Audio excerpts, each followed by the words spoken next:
In the last class, we saw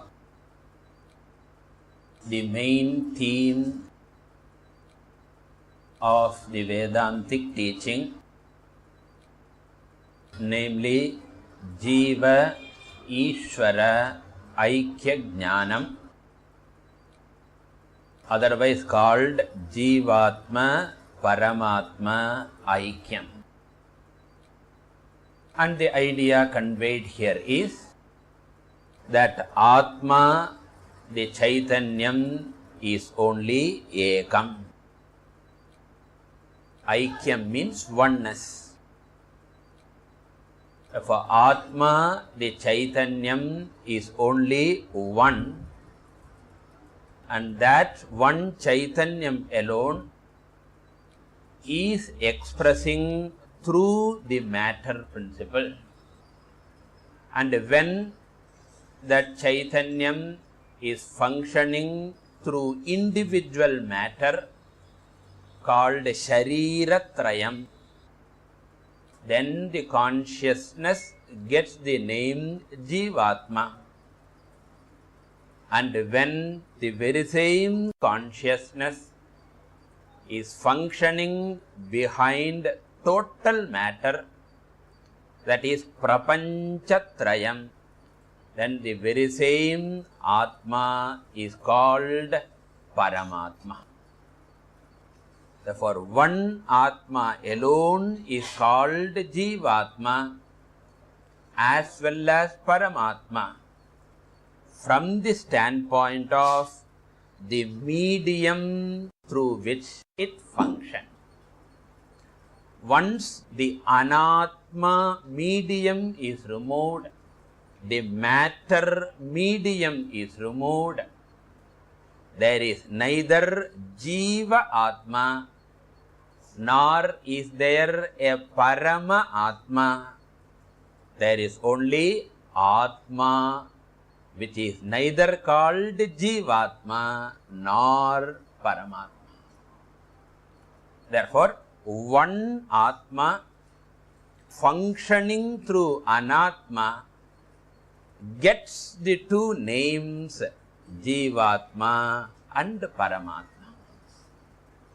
And that one Atma I am.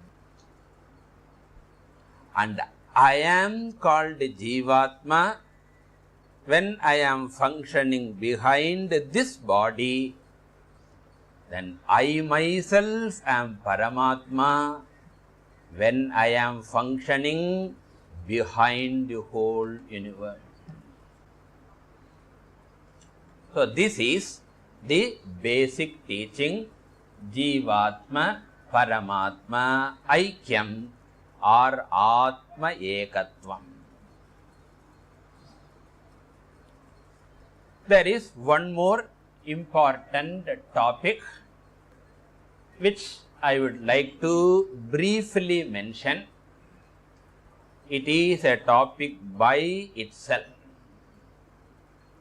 We can see the details later, but being an introduction, I would like to refer to all important topics.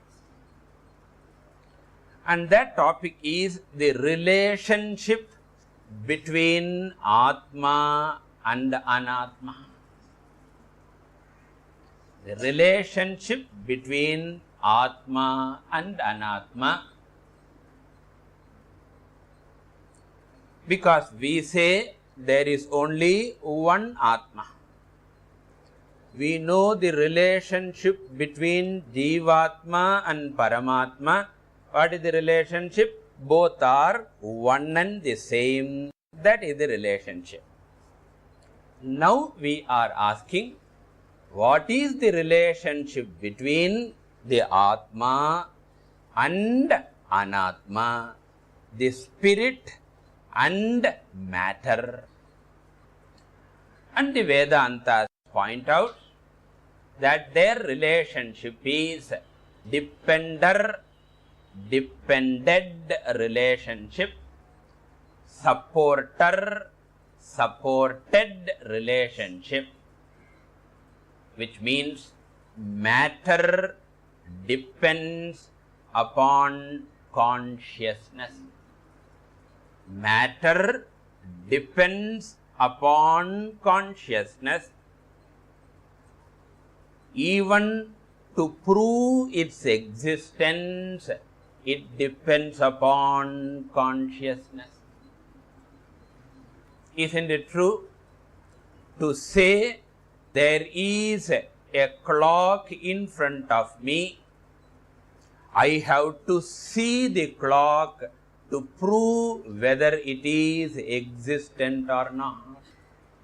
To prove the existence of anything in the creation, I have to see it or know it directly or indirectly. Whereas, to show or to prove that I am existent, I don't require any proof, because my existence is very evident. And therefore, matter depends upon consciousness for both to prove its existence as well as for its functioning. Matter depends upon consciousness to prove its existence as well as for its functioning. Whereas consciousness does not depend upon matter for its existence. And therefore the scriptures point out that consciousness is satyam, matter is mithya. Consciousness is satyam. Satyam means what? Independent, swatantraha, whereas matter is mithya, paratantraha. And the example that we generally give is that of clay and pot. Clay exists independent of pot, that even if pot is broken, the clay can continue to exist, whereas pot cannot exist independent of clay. Therefore, clay is called satyam, pot is called mithya. Wood is called satyam, furniture is mithya. Gold is satyam, ornaments are mithya. Water is satyam, the waves, oceans, rivers, wells and tanks and lakes, they are all mithya. Water is satyam. Therefore, satyam means independent, mithya means dependent. Atma is one, anatmas are many. Atma is satyam, anatmas are mithya. And this one Atma alone appears as Jivatma at individual level and Paramatma at total level. So therefore, the Vedantic teaching can be presented in three statements. The whole Vedantic teaching can be presented in three statements. Paramatma is satyam, anatma is mithya, Jivatma is identical with Paramatma. This is the Vedanta Saraha. Paramatma is satyam, anatma is mithya, and Jivatma is identical with Paramatma. Jivatma is Satyam or Mithya? So, adha sollalaye kakapidadhu. When we say Jivatma is identical with Paramatma, then it means what? Paramatma being Satyam, Jivatma is also Satyam. So, this is the essence of Vedanta. Now, today, I would like to deal with the benefits and the means of getting this knowledge. Or we will put the other way around, the means and the benefits of getting this knowledge. The means of getting this knowledge is called Jnana Yoga, which I had briefly discussed in one of my previous classes. Jnana Yoga.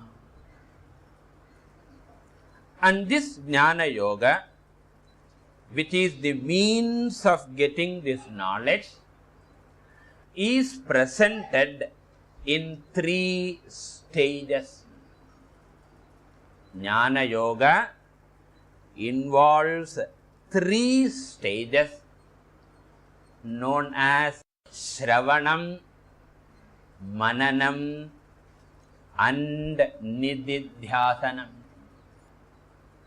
Shravanam, Mananam and Nididhyasanam. Shravanam means listening. Mananam means reflection. And Nididhyasanam means contemplation. Listening, reflection and contemplation. I will briefly discuss each one of them. Shravanam is systematic and continuous listening to the scriptures for a length of time from a competent guru or teacher. Systematic and continuous listening for a length of time from a competent guru. Each word is important.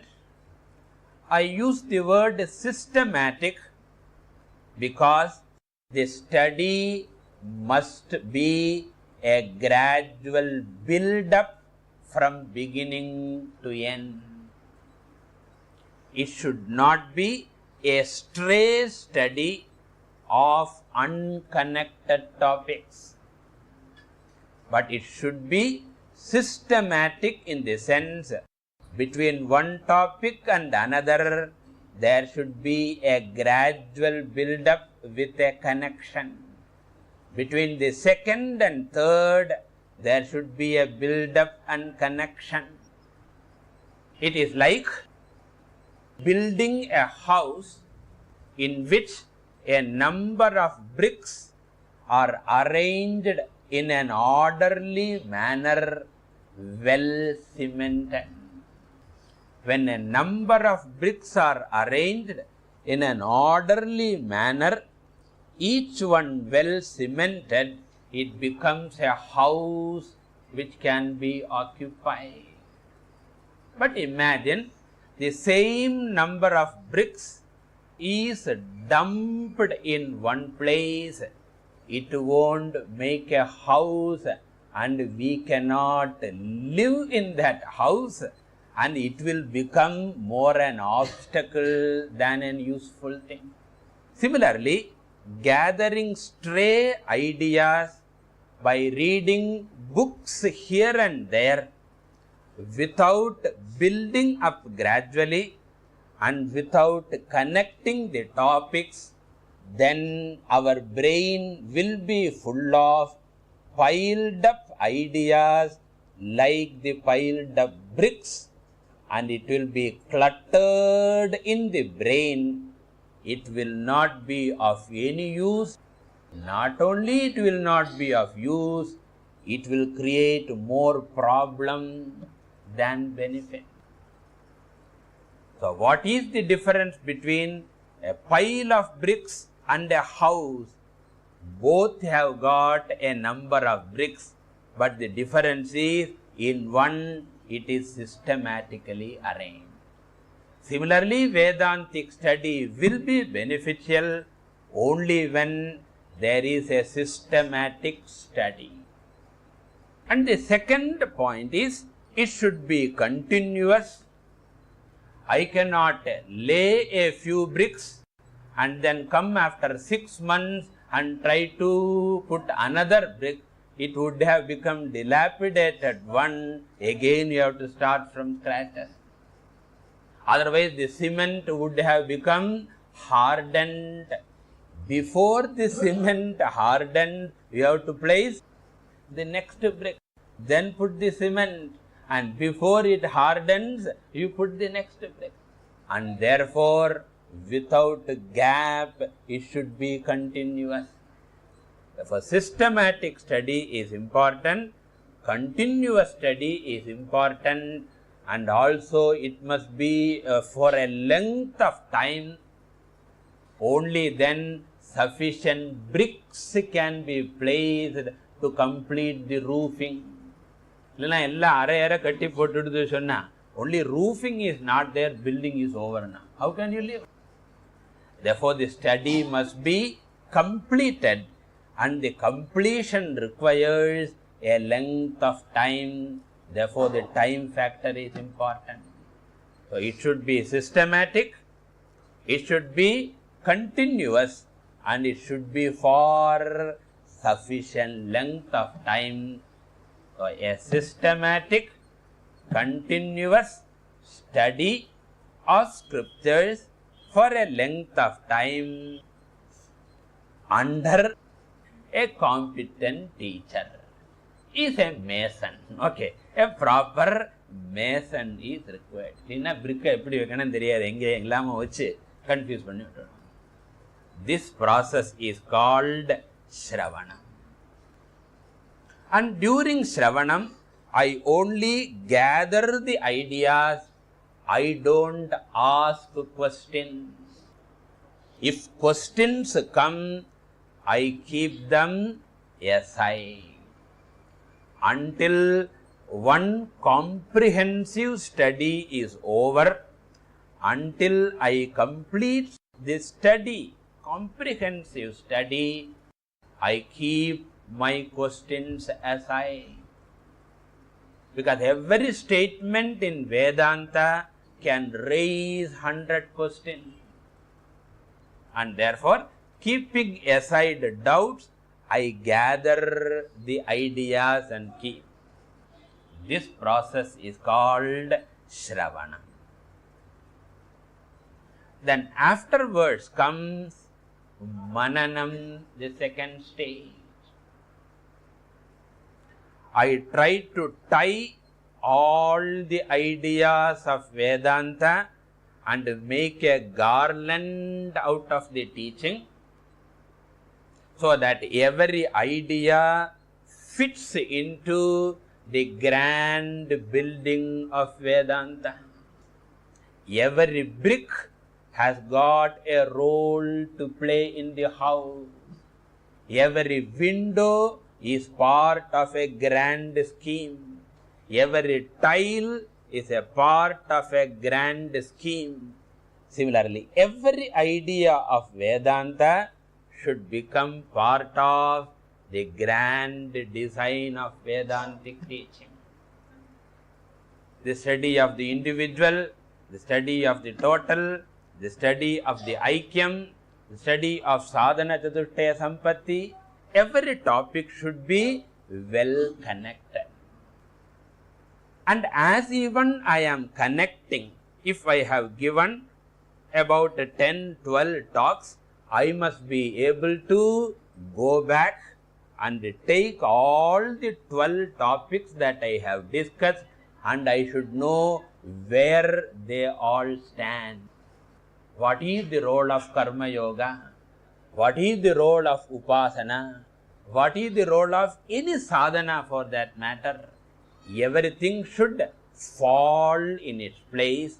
When I look back like that, lot of doubts come. When I take a topic individually, it may not create doubts. But when I try to connect one topic and another, there may be seeming contradictions, or one topic may not find its place properly. Therefore, doubts arise. And my job is answering all the doubts. How can Jivatma be identical with Paramatma? How can Jivatma be different from the body? How can Atma be Satyam and Anatma be Mithya? Any question that arises in the mind, I should be able to answer until no doubts remain, until I am convinced I have to answer my question. Some of the questions are answered by independent reflection. Some of the questions will have to be answered with the help of the teacher alone.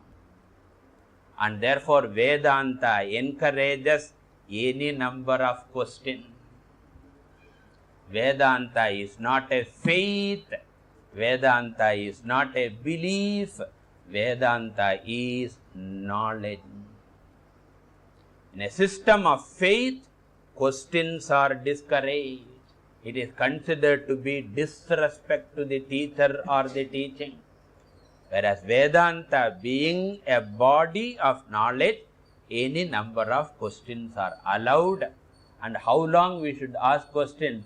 Until all questions subside. And how do I know all the questions have subsided or not? I must be able to say, I am the Paramatma, Aham Brahmasmi. I am immortal. I am all-pervading. I survive the death of the body. The world cannot affect me. Each one of the statements I must be able to make from my innermost core of heart.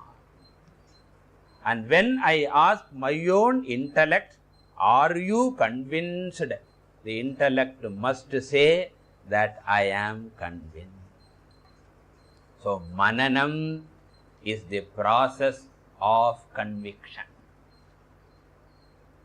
So, solving the intellectual problems. Because doubts belong to intellect. Therefore, Mananam is solving the intellectual problems. Therefore, Mananam is an intellectual process. Then comes the third stage called Nididhyasanam, which is nothing but solving the emotional problems in the light of Jnanam. Solving the emotional problem, getting emotional strength.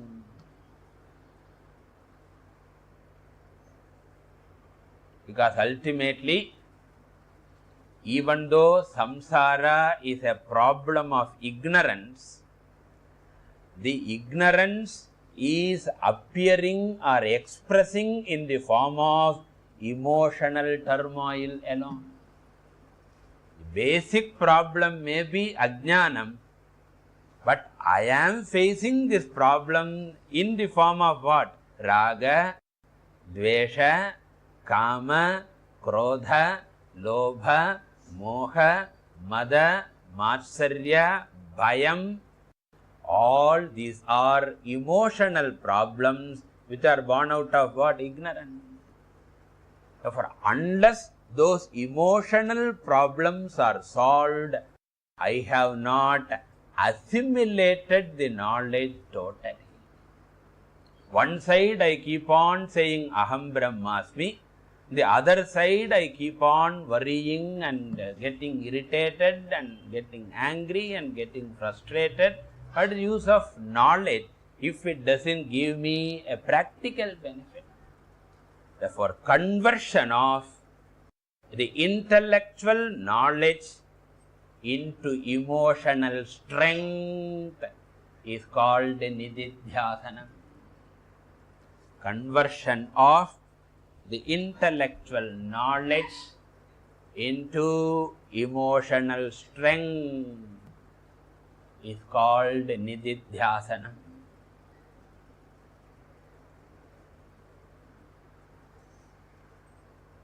And how do I do that?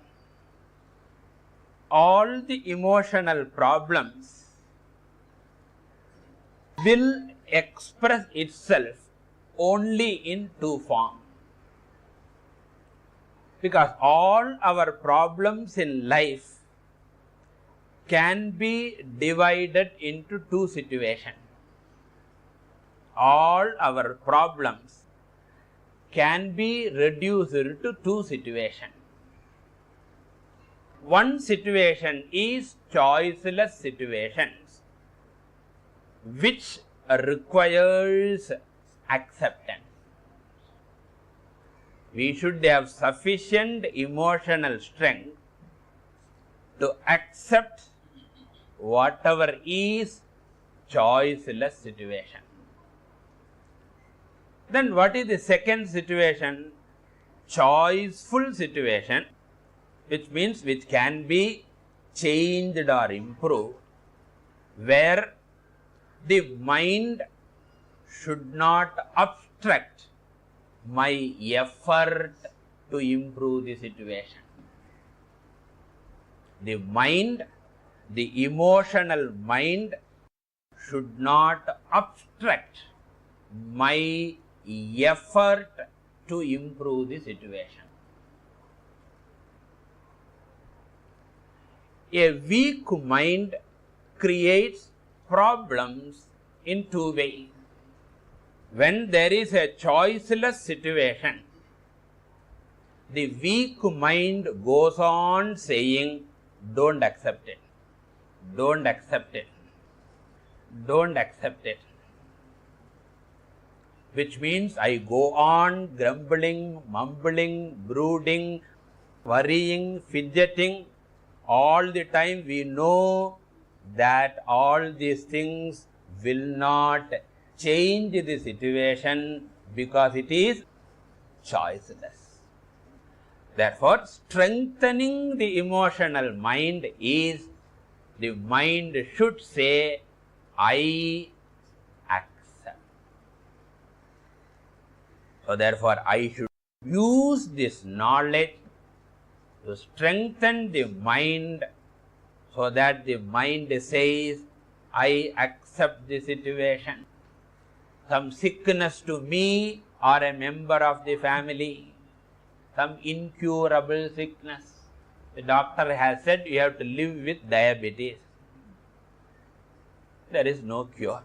Therefore, learn to adjust diet, to walk, whatever you have to do, you do. It is hereditary. Unga appakku irundirukku, taathakku irundirukku. What is the use of worrying over that? I accept this situation. And something is permanently lost. Maybe a situation, person or possession. Going on brooding over the person is not going to bring back the person. Therefore, I may worry for a day, I may worry for a week, but the mind should become resilient enough that sooner or later it says, this is a choiceless situation, crying is enough, worrying is enough, brooding is enough, I accept and forget. Therefore, the mind must be strengthened to accept the choice. Now the second is what? If the mind is weak and worrying over the choiceless, then the problem is our time is spent in worrying that where we can improve, we will not be available for improving the situation.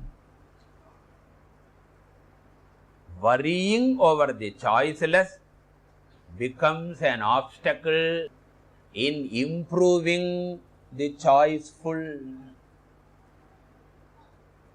in improving where the improvement is possible. And therefore the second part of emotional strength is what? Choiceless situation I should accept and forget, and work on the situations that can be improved. This is called emotional strength. Face the situation, and if it is a choiceless situation, I learn to accept it, I learn to forget it, and go for the next item. And I try to improve it, and I improve to the extent possible. And there also there is a limitation.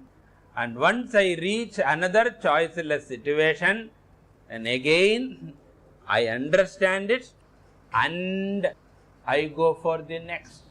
Like a bulldozer, I face the day-to-day life with emotional strength. And this emotional strength is possible only when the knowledge is presiding over my day-to-day life. So therefore, I keep this knowledge and learn to face the situation with emotional strength. This is called nididhyasana. And the greatest advantage is that the jnanam gives a mind which can face situation and change as a prayer. Alcoholics Anonymous prayer. This is a beautiful prayer. O Lord, give me the strength to accept what cannot be changed. Give me the will to change what can be changed. And give me the wisdom to know the difference between what can be changed and what cannot be changed. It is this we gather at the emotional level by the power of knowledge. And this process is called nididhyasana. And once I have removed doubts at the intellectual level through mananam, and once I have removed the emotional weaknesses through nididhyasanam, the knowledge is called assimilated knowledge. It is called jnana nishtha. It is called assimilated knowledge. It is called jnana nishtha.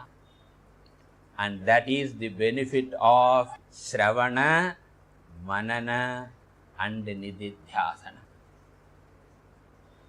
Shravanam is done with the help of the teacher. Mananam is done both independently and with the help of the teacher. Whereas Nididhyasanam has to be done independently alone. No teacher can help in nididhyasana. One has to apply it. The application of this knowledge in daily turmoils has to be done by the individual alone. No teacher can help. So this is the means of gaining jnanam and the means of assimilation. And this is called Jnana Yoga, consisting of Shravanam, Mananam and Nididhyasanam. And we should always remember, assimilated knowledge alone will give me benefit, like assimilated food alone will nourish me. Eaten food will not nourish me. Assimilated food alone will nourish me. Shravanam is like eating. And if a person does only Shravanam, and thereafterwards every Monday between 7 and 8 Vedanta, then that is set aside, and Vedanta is next Monday if there is class between 7 and 8. Mere Shravanam will not give much benefit. It will give some benefit. It will not go waste. But real benefit cannot come by mere Shravanam alone. And then we begin to wonder, I have studied Vedanta, I have written notes very well, but I don't find much change in my life. I think Vedanta is not efficacious. No, it is not the defect of Vedanta. It is only our defect. We only do Shravanam. We are not spending time either in Mananam or Nididhyasanam. Therefore, Krishna wants in the Gita, and all the Upanishad wants, any amount of study will be of no use unless it is assimilated through Mananam and Nididhyasanam. So, through Jnana Yoga, we get this knowledge. Then the next topic I would like to deal with is the phalam, the jnana phalam, the benefit of this knowledge. The benefit is presented in two forms in the Shastra. One is, while we are living, what is the benefit? That is the benefit before death. And after death, what is the benefit? So that is the benefit after death. One is the benefit before death, and the other is benefit after death. The first is called Jivan Muktihi. The second is called Videha Muktihi. First is called Jivan Muktihi. The second is called Videha Muktihi. I will briefly discuss both these. Jivan Mukti is the virtue, the phalam enjoyed at the mental level in various forms. It is purely at the mental level, not at the physical level, because it is knowledge and therefore it gives the benefit at mental level. The first benefit and the most important benefit is independent. I am mentally, emotionally or psychologically an independent person, which means the presence and absence of things will not affect me emotionally. Only when I am dependent on external factors, their presence and absence will upset me emotionally. In fact, the word upset is reversed form of setup. When the setup is disturbed, it becomes what? Upset. Family setup is disturbed. The neighborhood setup is disturbed.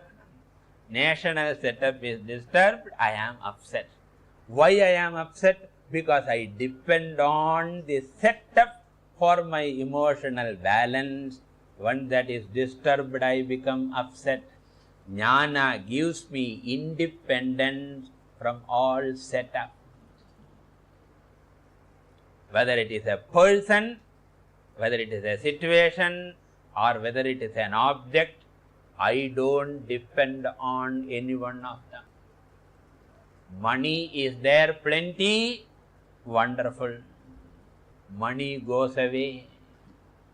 House is there, house goes away. Status is there when we are employed. After retirement, even in the house, status is reduced. Previously, they will give us the newspaper because we have to go to office. Now all members will say,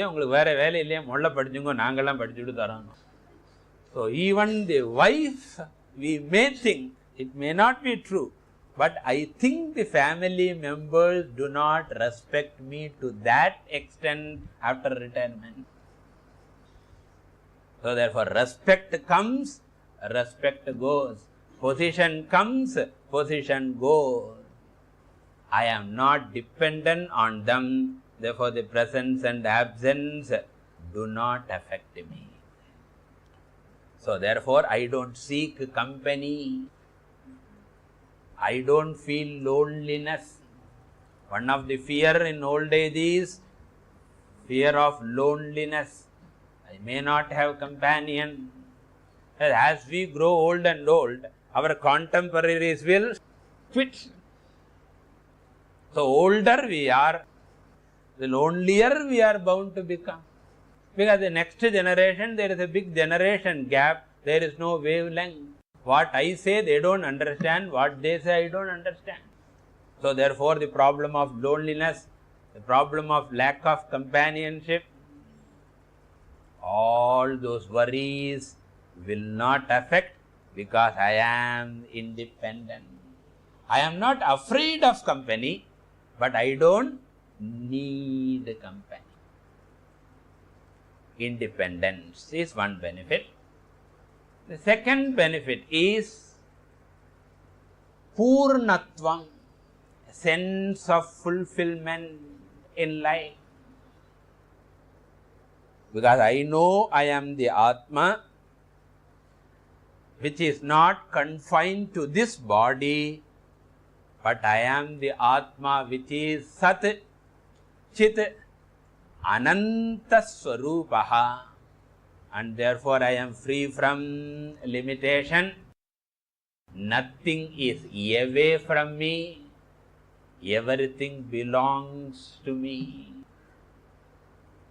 There is no sense of isolation, no sense of rejection.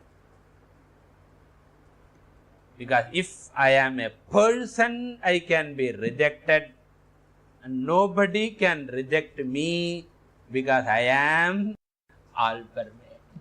Therefore, sense of isolation, sense of limitation, sense of rejection goes away. Just as space cannot be rejected by anyone, I, the Atma, cannot be rejected by anyone. Therefore, the second benefit is what? Purnatvam, fullness, completeness. Then the third benefit is Samatvam. Samatvam means the emotional strength to face ups and downs of life.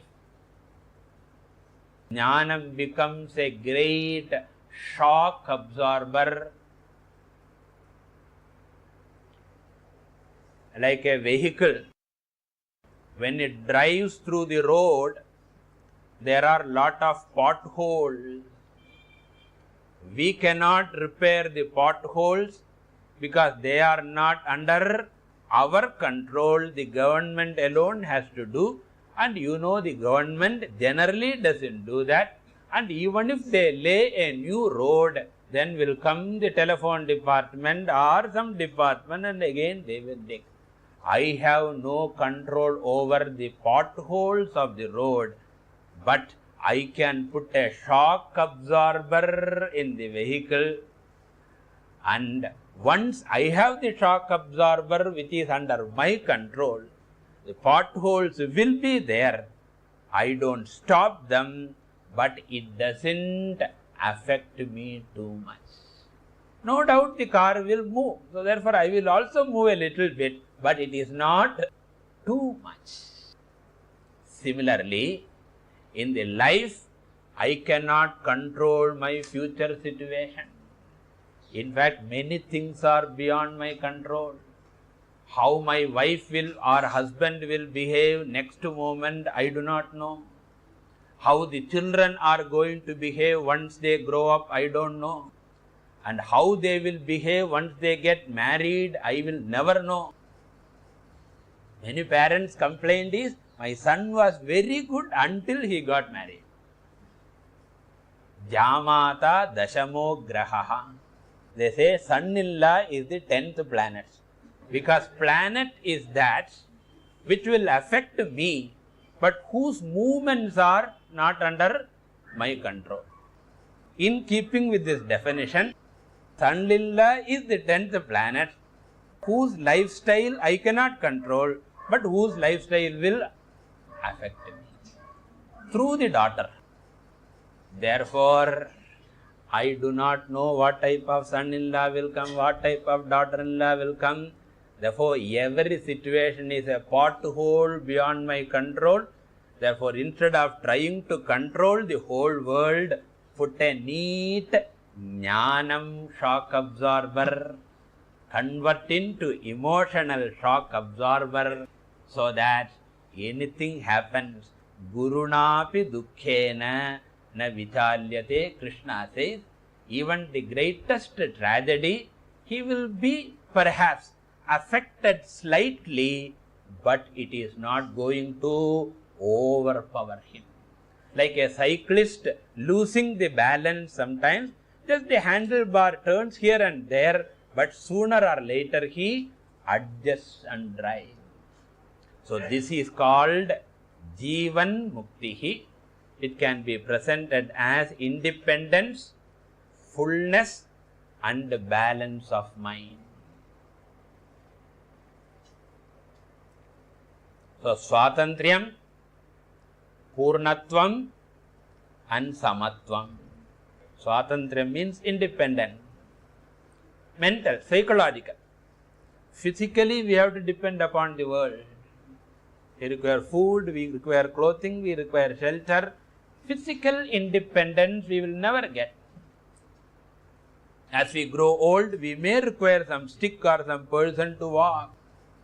Physical dependence nobody can avoid. Psychological dependence is avoided. So this is called Jivan Muktihi. How long? As long as I live, I enjoy this benefit. Then comes the second benefit called Videha Muktihi.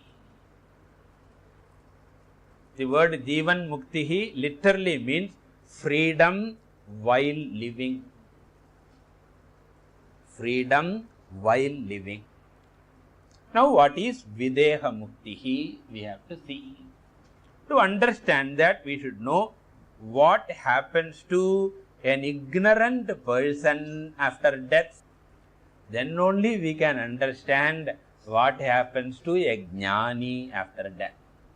I will first see what happens to ajnani.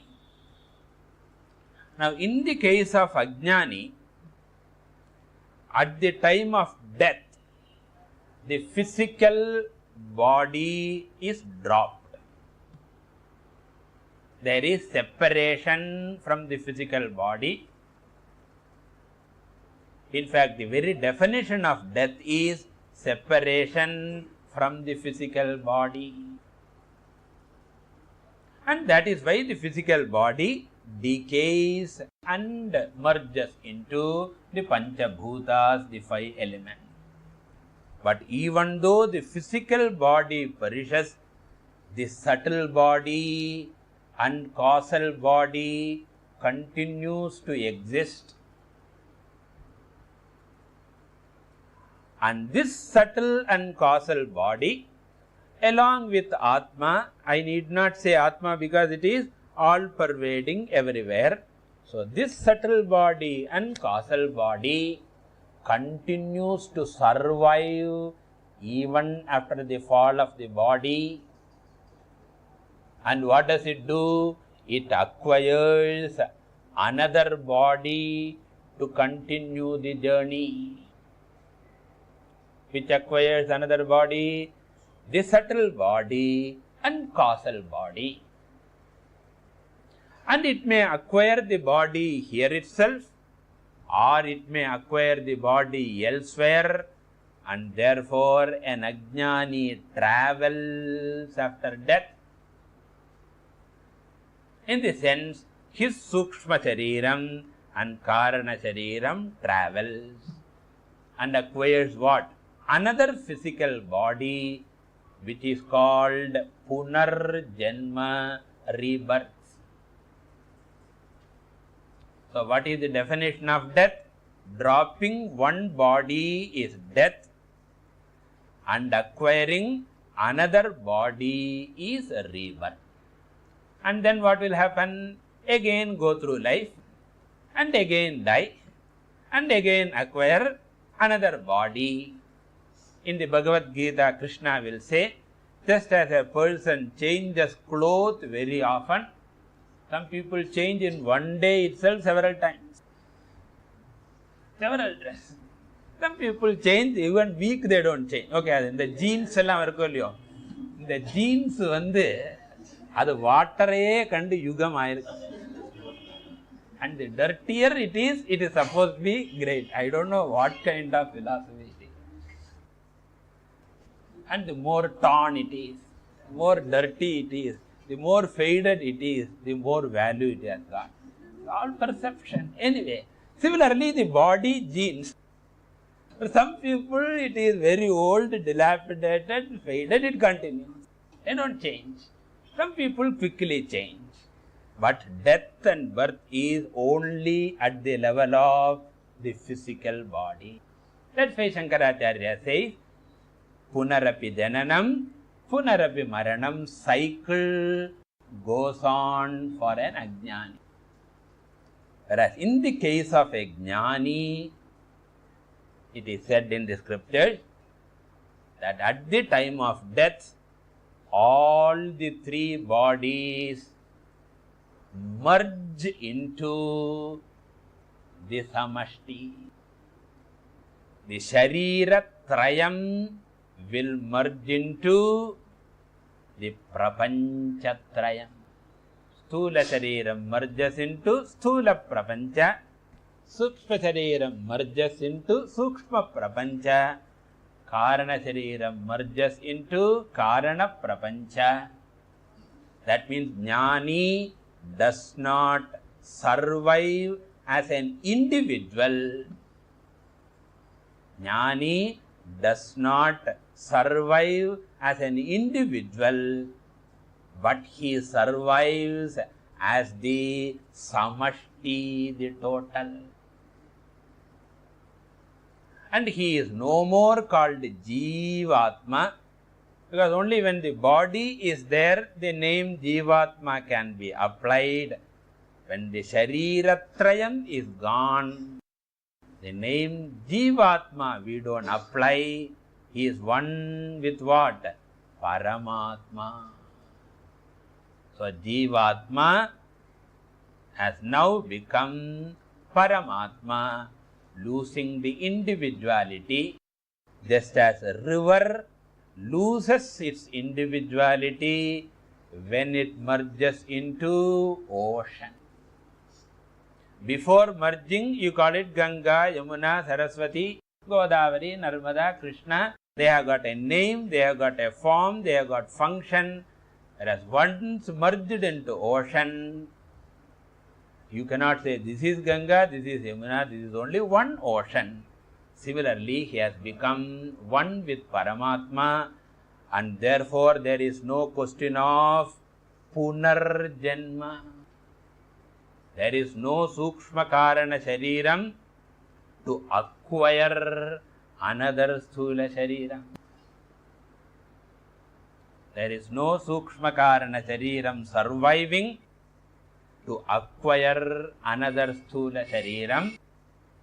Therefore, Videha Mukti is nothing but freedom from Punarjanma. Videha Mukti is freedom from Punarjanma.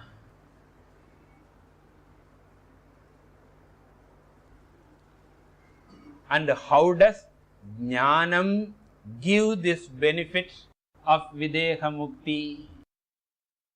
The scriptures present this topic in a particular way. They say, Jnanam stops Punarjanma by destroying all karma. Jnanam stops Punarjanma by destroying all the karma. Now the next question is, what do you mean by karma? Which is another big topic which we will discuss in the next class. What is karma and what is the law of karma? We will discuss in the next class. Purnamadah Purnamidam Purnat Purnamudachyate Purnasya Purnamadaya Purnamevavashishyate.